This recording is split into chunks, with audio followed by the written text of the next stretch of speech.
Est-ce dur de faire du cécifoot?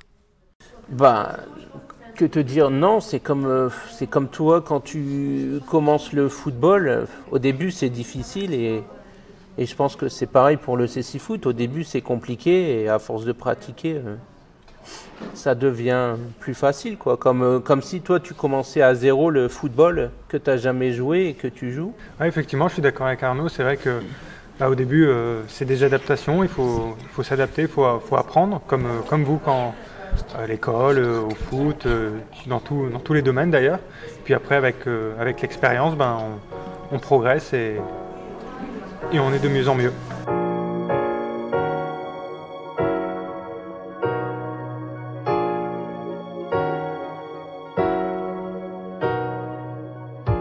La balle, elle est sonore, mais du coup, quand elle est à l'arrêt, ça fait plus de bruit.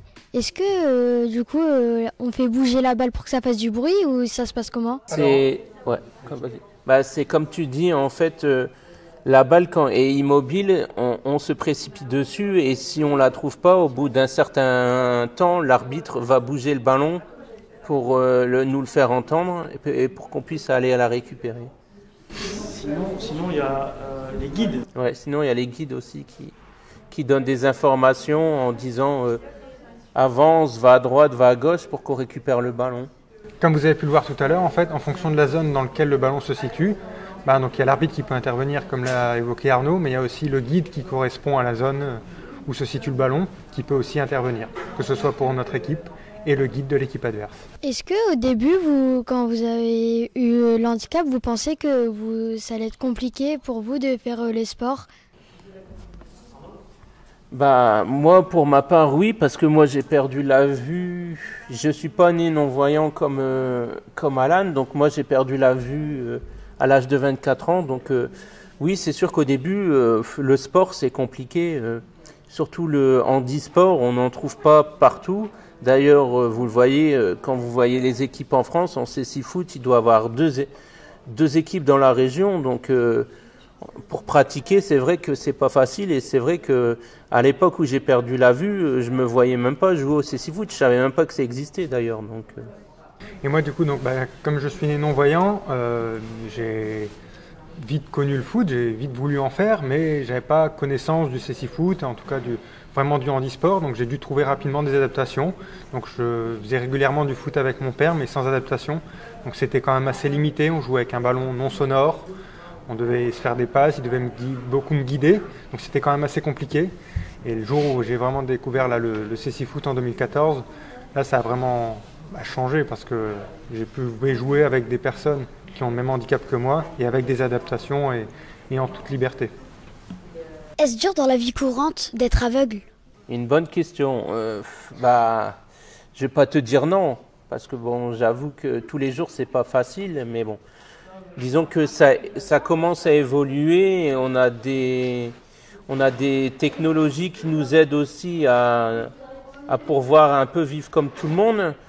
Mais c'est vrai que ça reste compliqué dans certains moments de la vie, c'est compliqué quand même de ne pas avoir la vue. Même si on essaye de compenser, c'est vrai que pour moi qui ai vu, c'est vrai que c'est compliqué, quoi. L'autonomie, c'est important, mais on est toujours dépendant en fait quand on est non-voyant, parce que ce soit au niveau transport, on est dépendant des transports en commun ou de quelqu'un qui nous conduit. Et c'est vrai que moi je te dirais que oui, c'est compliqué d'être non-voyant. Moi je rebondirais sur le mot en fait adaptation finalement, parce qu'au quotidien on doit s'adapter, trouver des solutions pour pouvoir faire toutes les choses du quotidien en toute autonomie quand c'est possible. Il y a certaines choses où c'est pas possible. Par exemple, conduire une voiture, ce qui est un grand manque par exemple pour moi, l'une des choses les plus qui manque le plus au quotidien et qu'on peut pas faire. Donc transport en commun par exemple, mais du coup on dépend d'horaires, ou d'autres personnes qui doivent nous conduire. Je pense que c'est un bon exemple, mais c'est ça, adaptation au quotidien à travers toutes les choses qu'on a besoin de faire. Est-ce que les filles ils peuvent pratiquer le cécifoot? Oui, au même titre que les garçons, ils peuvent pratiquer. C'est une discipline qui est mixte pour l'instant, donc les filles et les garçons jouent ensemble. On en a eu une qui avait un peu fait l'année dernière. Là, on a une jeune qui rejoue avec nous Mais c'est vrai qu'il n'y en a pas beaucoup.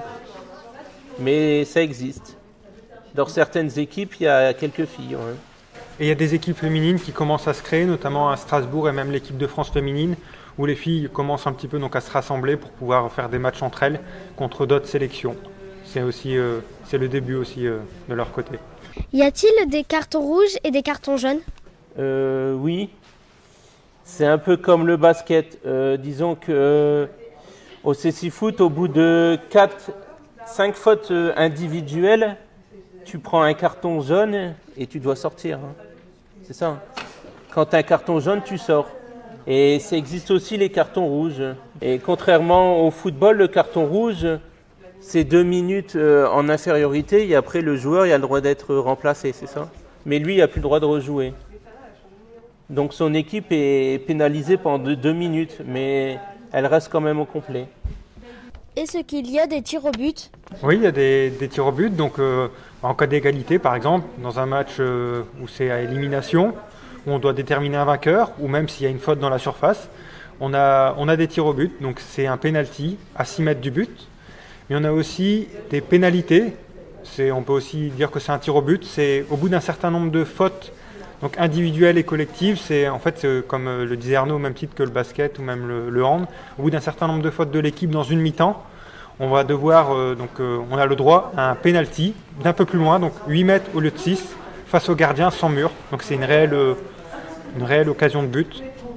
C'est comme les lancers francs au basket. À chaque fois qu'il y a une faute, au bout de la 5e, à chaque fois qu'il y a faute, il y aura un penalty un tir à 8 mètres. Oui.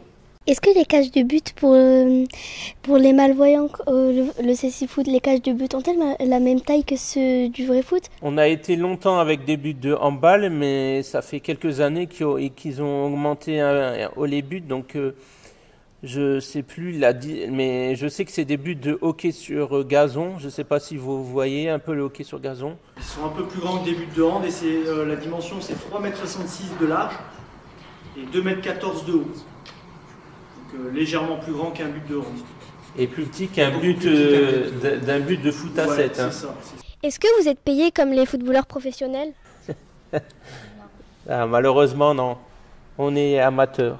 On s'entraîne qu'une fois par semaine. Non. C'est pour ça qu'on vous a expliqué tout à l'heure qu'on a tous les études ou un travail à côté. Parce que c'est pas grâce au cécifoot qu'on peut encore à vivre au quotidien. Donc c'est ce qui nous limite encore un petit peu. Admettons, les deux équipes, il y a des joueurs, 3 ou 2 joueurs, c'est la même chose. Est-ce que si 2 ou 3 joueurs de chaque équipe, ils sont malades, est-ce que les matchs sont annulés ou bien retardés? Non, parce que s'ils sont malades, c'est arrivé cette année quand on a joué en championnat. On a joué contre Anderlecht, ils sont venus, ils étaient que 3 joueurs, ils n'avaient pas de remplaçant, alors qu'il en faut 4 sur le terrain, donc ils ont joué à 3. Et nous, on était 4, donc ils jouaient un joueur de moins. Après, ils peuvent décider de ne pas venir ou bien décider de jouer à 3 ou 2 joueurs. Je pense que c'est autorisé. 2. Il faut être au minimum 2 joueurs. Oui, il faut être 2 joueurs. Donc, tu peux jouer à 2 contre 4. Après, c'est comme une équipe de foot. Hein. Une équipe de foot, tu peux avoir des malades. Si tu n'as pas de remplaçant, tu joues sans remplaçant. Le seul moment où les matchs ont pu être reportés ou annulés, c'était au moment du Covid. Où quand il y avait un cas de Covid dans l'équipe, forcément les autres devaient être isolés et pour ne pas avoir d'épidémie dans l'équipe. Donc c'était les seuls moments où on pouvait éventuellement reporter un match. Et après, là, comme ce week-end on joue, on a des malades ou des blessés, on compose et on doit faire avec l'effectif dont on dispose. Plus tu as de joueurs, mieux c'est, quoi. Plus tu as le choix, quoi. Par contre, tu es limité, faut pas te blesser. Vous pratiquez quoi comme travail? Moi, je recherche du travail actuellement dans tout ce qui est agent d'accueil ou la communication, tout ce qui est secrétariat, mais bon, j'ai du mal à trouver. Comme vous savez, le travail pour les personnes handicapées, c'est compliqué et j'avoue que j'ai du mal à trouver du travail. Alors moi, je suis étudiant en dernière année pour être kinésithérapeute et je suis actuellement en stage ici à la Gaillette avec les jeunes. C'est quoi le temps c'est quoi la différence en mode vous avez appris l'existence du cécifoot et vous avez commencé le cécifoot? Bah moi j'ai perdu la vue en 2008, j'ai découvert le cécifoot en 2012, oui. Avant, j'en avais jamais entendu parler, je savais même pas que ça existait. Donc j'ai dû aller sur Paris pour pouvoir pratiquer et en entendre parler en fait. Et moi j'en ai, on va dire, légèrement entendu parler, mais j'avais pas l'existence vraiment de beaucoup de clubs. C'est vraiment en fait en 2014, quand l'équipe de France est venue faire une initiation à Violaine, que là j'en ai vraiment entendu parler et du coup j'ai rapidement commencé grâce à Michael qui a lancé la section quelques mois plus tard. Pour les cartons, est-ce dur de savoir, par exemple, si on fait un mauvais tacle, parce qu'après on va se prendre des cartons alors qu'on voit pas. Ah, je vais t'arrêter tout de suite. C'est comme au futsal, il n'y a pas de tacle au cécifoot. Donc les tacles sont interdits. Les tacles sont interdits. Si tu tacles, tu risques justement d'avoir un carton jaune ou rouge, voire un rouge. C'est vraiment très dangereux. Le joueur ne voit déjà pas il voit pas le tacle arriver, donc imagine, ça peut être très très dangereux, quoi. Parce que tu peux tacler tout sauf le ballon, quoi. Est-ce qu'il y a du cécifoot dans tous les pays du monde? Ça commence. Il commence à y en avoir, ça se développe dans certains pays africains. Ça commence, oui, je pense que. Il y en a déjà pas mal. Oui, il y en a pas mal, ouais, ça commence à se développer. Comme au Brésil, l'Argentine. Oui, même en Asie, ça commence un peu partout, en Afrique. Ouais, ça commence. D'ailleurs, c'est pour ça que les Jeux paralympiques existent. Le tournoi paralympique, en fait, c'est 8 équipes. 8 équipes sur l'ensemble des continents. D'accord ? Donc, c'est vraiment le. Ça fait pas beaucoup, ça fait que 2. Le haut gratin du cécifoot. Ça fait 2 équipes en Europe, ça fait très peu, quoi. Alain, tu disais que, en fait, depuis que t'es né, t'es aveugle. Ça veut dire que, genre, quand t'étais enfant, t'étais déjà aveugle. Ça veut dire que si t'aimais déjà le foot, alors tu faisais le foot normal, puisque ça n'existait pas encore, le cécifoot. Oui, c'est ça. Comme je te disais tout à l'heure, en fait, je jouais parfois ça peut être un petit peu avec des amis, mais c'était quand même compliqué. Mais c'est mon père, globalement, qui jouait avec moi, avec un ballon qui faisait pas de bruit. Et on essayait de faire ce qu'on pouvait, mais c'était quand même assez limité. Mais j'ai toujours fait du foot, ouais, sinon même. Non, mais c'est trop bien. Je suis d'accord. Est-ce qu'il y a une Coupe du Monde? Oui, cette année, on aura par exemple donc, la Coupe du Monde en Angleterre. Mais oui, il y a des Coupes du Monde, il y a des Coupes d'Europe et les JO aussi, les Jeux Olympiques, Paralympiques. Est-ce que les fautes entre le cécifoot et le foot sont les mêmes? Je réfléchis, c'est les mêmes à peu près, ouais. Oui, après au cécifoot, il y a quand tirage de maillot, il y a quand même beaucoup les plus de contacts croche-pieds. Ouais. Après, il y a des contacts au cécifoot qu'au football, ça serait peut-être sifflé, qu'au cécifoot, c'est pas sifflé. Heureusement, parce que c'est quand même un sport de contact, le cécifoot. Donc, si on tombait à chaque fois et qu'il sifflait à chaque fois qu'il y a un contact, on jouerait pas souvent, quoi. C'est typiquement la différence entre le foot et le cécifoot, c'est de parler sur le terrain, de dire veuille tout le temps, ou de dire je suis là, ou j'ai, tu vois, ça c'est différent. Et si on ne veuille pas, c'est une faute. C'est vrai qu'on n'a pas expliqué. Au football, il n'y a pas. En fait, quand ils sont sur le terrain, les joueurs sont obligés de s'annoncer.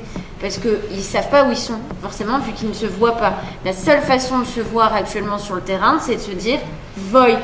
C'est-à-dire je suis là en espagnol. Et donc ça, c'est obligatoire. Sinon, ça peut être considéré comme une faute. Et il peut y avoir un carton ou un sifflement. Est-ce qu'il y a un arbitre? Ouais. Il y en a 2 même. Il y en a deux comme au handball ou au basket, ouais. Plus un sur la table de marque, mais ouais. Ils sont 2 sur le terrain, chacun sa partie de terrain, pour être au plus proche des joueurs, quoi. Et en compétition internationale, typiquement comme moi j'ai pu voir l'année passée, on peut avoir jusqu'à 5 arbitres. C'est-à-dire qu'il y en aura 2 sur le terrain, 1 sur la table de marque et 2 présents dans chaque équipe pour s'occuper des changements entre les joueurs, des temps morts, des signalements, etc. Donc ça peut aller jusqu'à 5 arbitres. C'est quoi votre meilleur souvenir en cécifoot? Attends, je réfléchis. Il y en a tellement, des meilleurs souvenirs. Je sais pas, je pense que c'est la première année où j'ai joué en championnat et où je joue à Bordeaux et on a gagné. Ouais, je pense que ça doit être ça, ouais, mon meilleur souvenir. Ouais, c'est la première année. Que Arnaud est champion de France. Avant d'arriver à Lens, il jouait avec Bordeaux. J'étais transféré à Lens. Son transfert, on l'a acheté à Bordeaux en 2018. Et il a été champion de France avec les Girondins de Bordeaux. 2 fois, ouais.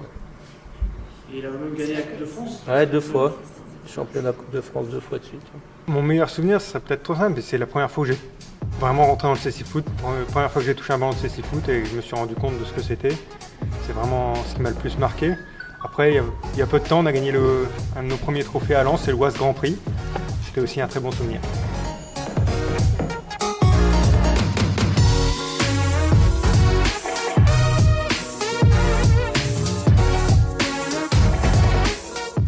Pour vous remercier, vous allez venir faire vous allez faire une tolele et on va vous offrir du coup un poster officiel avec tous les joueurs pros du Racing Club de Lens. Pas nous, hein, les pros. Hein. Il n'y a pas encore, c'est vrai qu'on pourrait en faire. Hein, Peut-être.